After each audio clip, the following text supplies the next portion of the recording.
Okay, we're drawing some diagrams for a couple of boxes that we have hanging from the ceiling. So call them the top box and the bottom box. And we'll call this the top rope and the bottom rope. So first with a system schema, we have a top box, we have a bottom box, we have a bottom rope,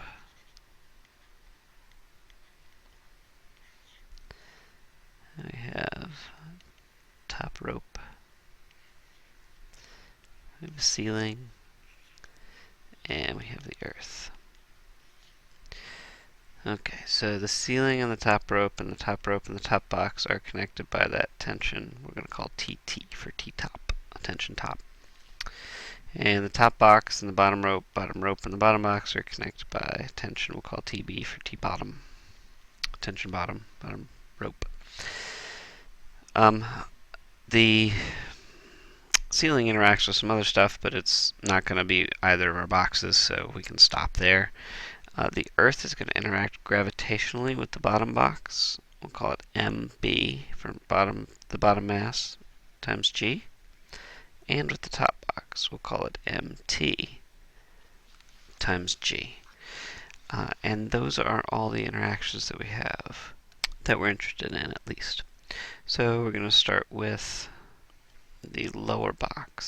So I'm going to draw a thing around that. So the only interactions crossing that boundary are the bottom tension and the weight.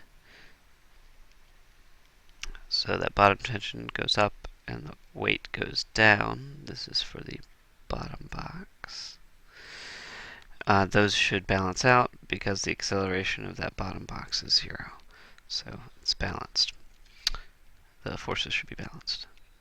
For the top box,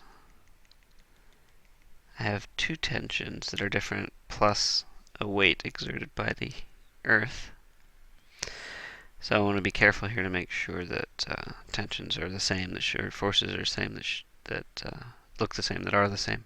So this bottom tension here is the same tension here, so it needs to be the same length, except this time it's going down. Bottom box, or the rope is pulling down on the top box.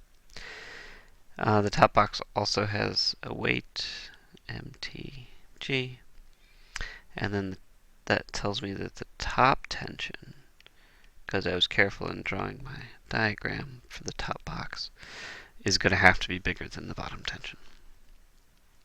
Again, everything's balanced because this is in CVPM. It should be a little bit longer. There we go. Alright, and now we're going to look at this all together. So I'm going to extend my system this far. Notice that these tensions here are now inside the system. They're internal forces, so they wouldn't show up in our force diagram. All we have crossing our system boundary is this top tension, the weight, and the other weight. So there's one weight, there's the other weight, and there's that top tension. We could also draw this, since we're sort of considering this as one object, we could just draw this with one weight vector. That's mt plus mb times g. And T tension up, again, should be balanced.